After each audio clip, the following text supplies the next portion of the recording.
everything continuing to come. And I am like, let's go, let's go, let's go. She holds on tighter. And we walk further. We get to the counter. Guy behind the counter, he ignores us for 2-3 minutes.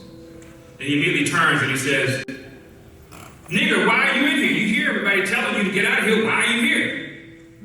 My mother she said, "I have money. My son would like an ice cream float." He paused, and he turns around and he begins to make the ice cream float. And I'm like, shaking, and she pulls my hand even tighter. And it's looking just like it looked in the picture in the mirror, in the window. He turns around, and he extends it. My mother extends her hand, and he throws it on her. Oh. It's all on the face. Everybody's laughing, and just, "Nigga, I told you all to get out of here." My mother wipes the brow. She grabs my hand, we turn around, and we walk out the door. She actually said thank you to the gentleman. We walk out the door. We walk about a block away. And then she kneels down and she says, "I hope in your lifetime that you never have to experience that again."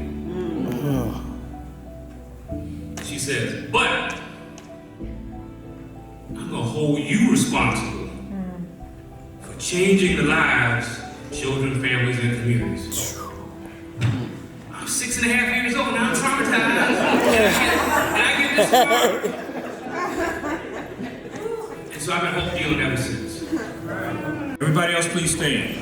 Regardless of where you're from or wherever you represent, I charge you too with being a hope dealer.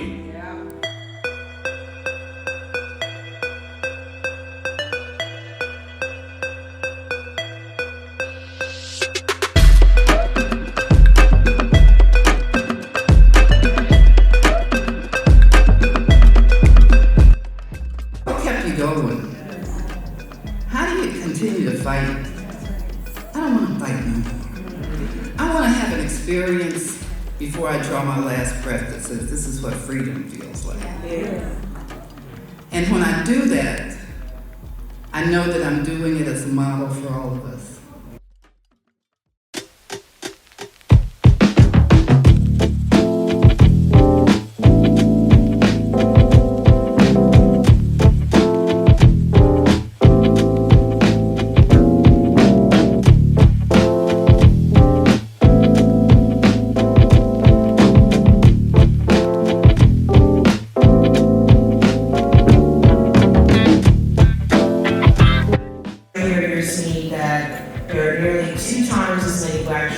Separated from their families as compared to white families. And how does that impact your ability to have economic mobility in your community without our families?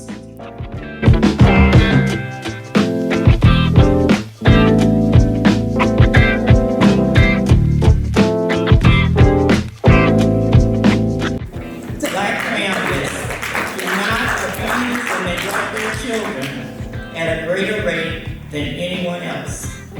And so we have to look for more reasons as to why Black children are disproportionately represented and in every state in this country. Every state. That children are being removed, they're not going home. And so we really have to begin to think about the statistics for children who grow up or even touched by the foster care system. Systems should not be raising children because systems raise children who have the worst outcomes of any child population.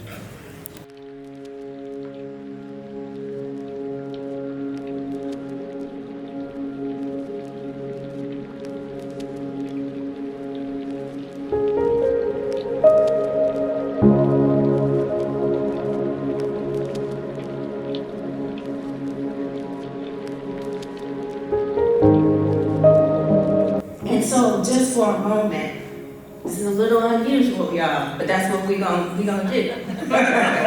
Okay? I would like you just to think about all that you heard and let out a cry, a wail for what is happening and has happened.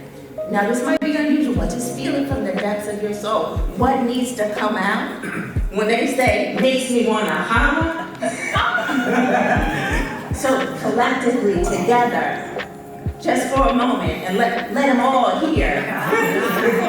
For a moment, on the count of 3 together, we're gonna holler. We're going to wail for our communities. We're going to let out what has been repressed.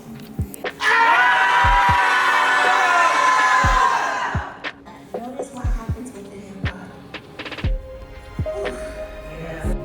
Sometimes you need to go scream into a pot. All right.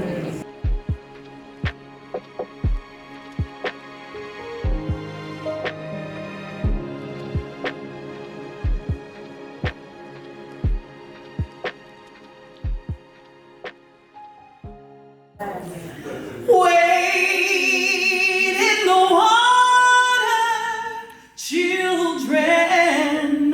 Wade in the water. God's gonna trouble the water. Come on, come along.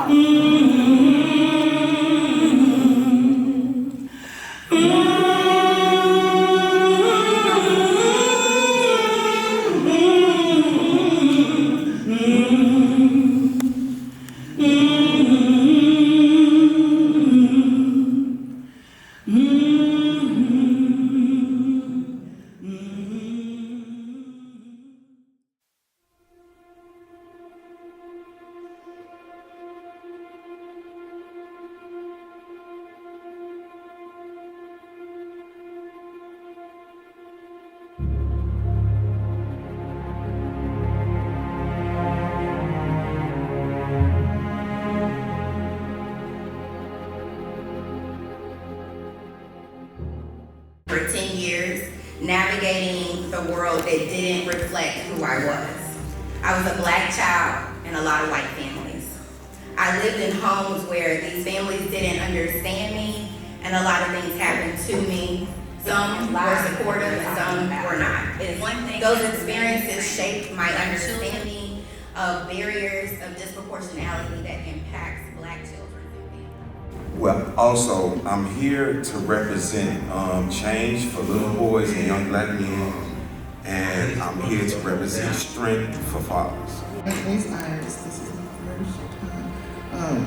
But I want to say that I'm proud. I'm a proud grandmother. I've had to fight on 2 separate occasions to gain custody of my grandchildren. Each family should be looked at with a personal lens. Before you go to the next family, you gotta throw that lens away because you can't look at my family with the same lens.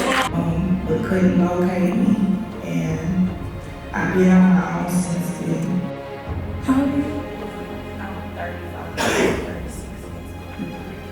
I'm 36 next month with 3 children, and from 17 till now, she's had to deal with the aftermath of the system. And that is why, as professionals and just people, we gotta do better. It's big basements. That's my next door neighbor right here, Corey. He's from Chicago. He know the basements. She would whoop us with extension cords. I'm talking badly, and put us in the basement. Beat me so bad to the point where my hands were messed up that it not stop me from moving. That was the only way I had to let it out. I'm trying to move off the get out here. 89-year-old basketball player, I'm living. But evil can't get to me, so what did they do? Still.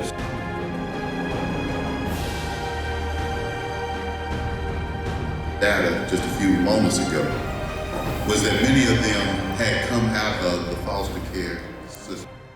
My takeaway from this event today was it was just phenomenal, for one thing. We really need to have more people in Austin to understand how the systems are really operating against those in the foster care system. The testimonies from the families I was at the edge of my seat and just blown away by some of the stories that happened. And definitely following the dollar, right? Follow the money. When people say it's not racism, but if you follow the money to where it ends up, you'll see that, you know, systemic issues really do exist. I mean, Joyce James is the queen of equity, the mother of equity, the everything of equity in Austin. Anything that she puts on, anything that she talks about, anything that she says is an urgent call for action, every leader in the city needs to be in attendance. Like, how could you change a city? How could you have any impact? And if you're not here, you're not really looking to change the city. We want to understand systemic issues and policies and make a change, right? Like not just learn about the systems and policies, but really be passionate enough that even if you're working in them, that to say something and change them. When you see that something's going wrong, or when you see that something needs changing in the direction, or when you see something that's questionable and you want to challenge the system. If you really love it, if you really believe it, if you really support the families in Austin, you'll be here. If not, I mean, I don't know what to say.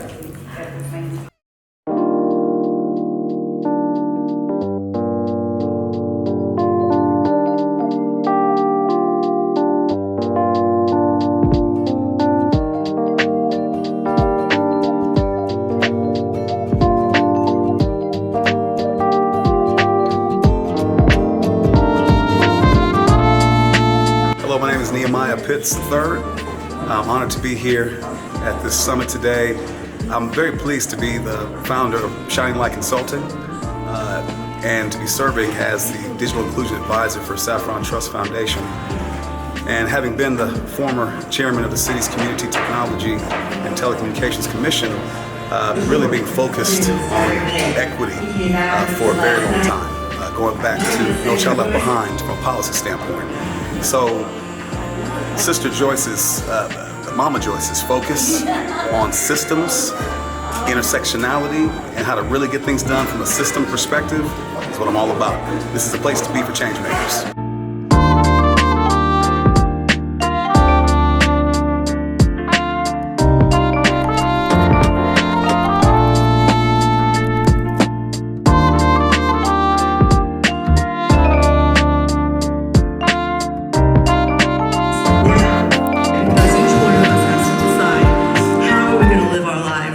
And what kind of human being are we going to be?